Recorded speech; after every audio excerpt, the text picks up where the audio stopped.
Salut à tous. Alors aujourd'hui j'avais envie d'aborder le sujet du lancer de couteau no reload et puis de vous montrer un petit peu ma technique personnelle. Alors avant toute chose, pour ceux qui ne le savent pas, qu'est-ce que le no reload? Le no reload, ça a un gros avantage, c'est-à-dire qu'habituellement lorsqu'on lance un couteau, on a un couteau dans la main, on le jette et puis ensuite il faut aller chercher un deuxième couteau qui est dans l'autre main ou dans une poche, peu importe. Et bien l'idée du no reload, c'est d'avoir plusieurs couteaux dans la même main et du coup on peut lancer les lames à la suite sans avoir besoin d'aller les chercher. Donc le no reload a surtout été popularisé par les techniques no spin, notamment avec Adam Cheladine qui a fait pas mal de vidéos là-dessus. C'est une technique qu'il affectionne beaucoup. Et moi il y a déjà des années de ça, j'avais pensé à comment essayer justement de lancer plusieurs lames sans avoir besoin d'aller les chercher. Et donc j'avais trouvé un petit peu une piste que j'ai vraiment creusé ces derniers mois et du coup je vais vous montrer ce que ça donne, parce qu'en fouillant le net j'ai pas vu de technique de lancer de couteau no reload qui soit pratiquée en rotation, en full spin. Toutes les techniques que j'ai vues c'était en no spin, donc moi je le pratique en full spin et puis je vais vous montrer ce que ça donne. Avant toute chose, je vous montre le grip, deux lames dans une main.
Maintenant étape supérieure, la même chose mais avec trois lames.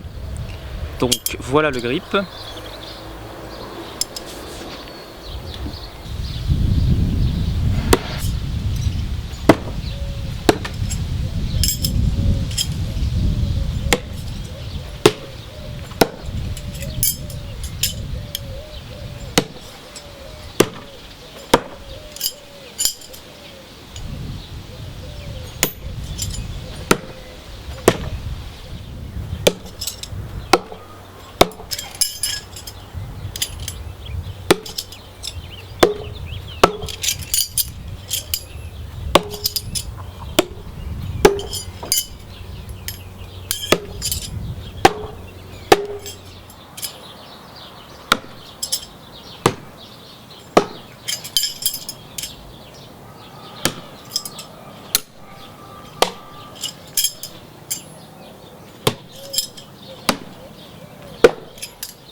Donc voilà pour cette petite démonstration.